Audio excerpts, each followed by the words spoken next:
everyone, welcome to today's podcast. I'm Devesh Negi, and today I'm diving into the art of letting go.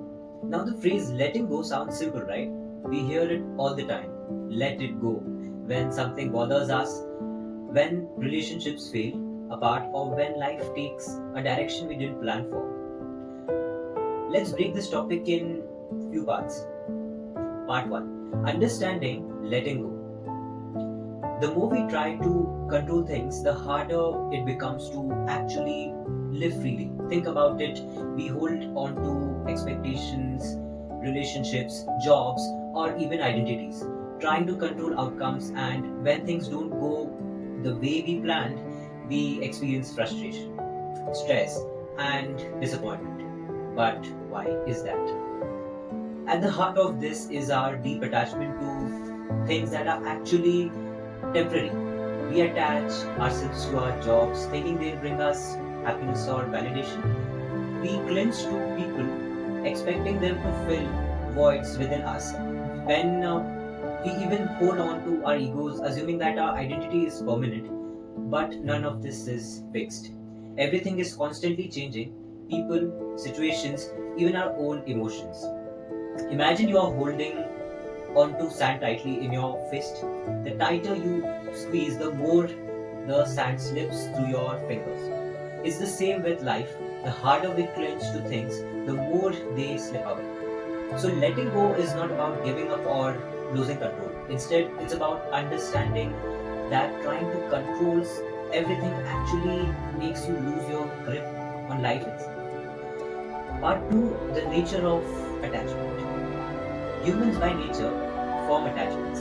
It's part of our emotional and social fabric. We get attached to people, to things, to ideas, but here's where the problem arises. When our attachment turns into an expectation, we start expecting certain outcomes from people and situations. And when those expectations aren't met, well, that's when suffering creeps in. Think of a close friendship or relationship that didn't work out.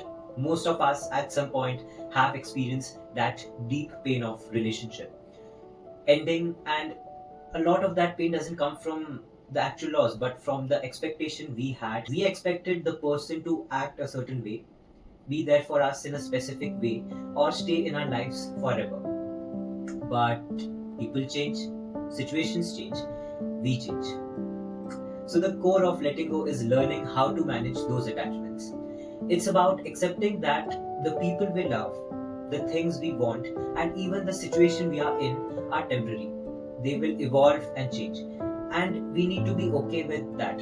Letting go doesn't mean we stop caring, but it does mean we stop expecting things to remain the same forever. Part 3, The power of acceptance.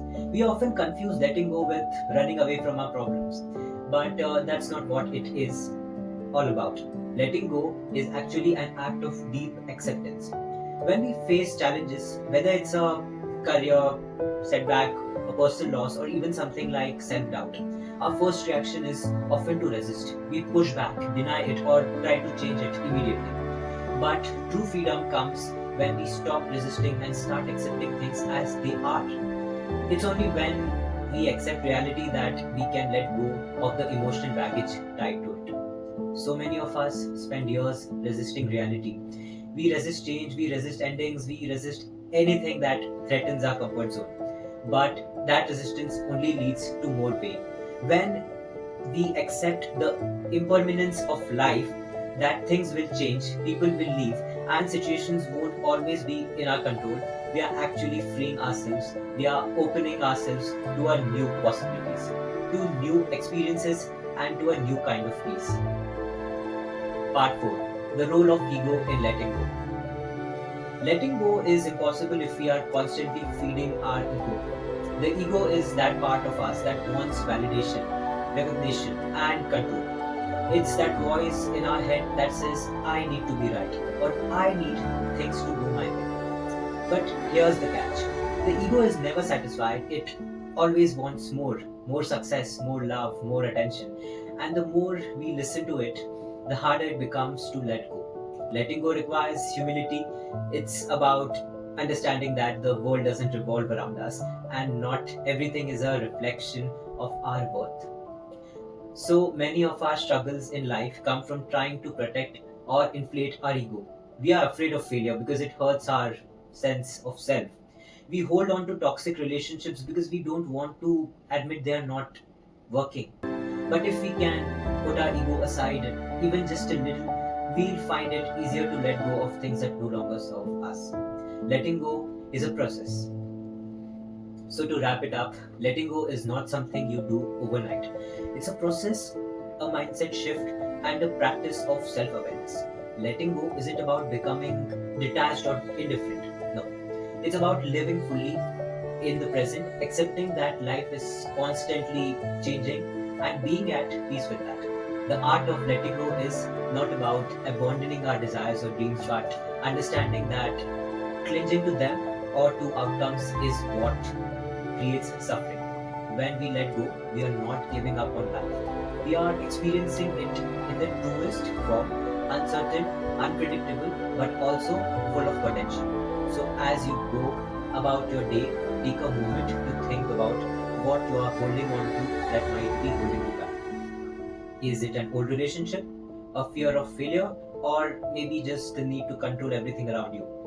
Whatever it is, start small, accept it, and slowly, bit by bit, let it go. Thanks for tuning in today's episode.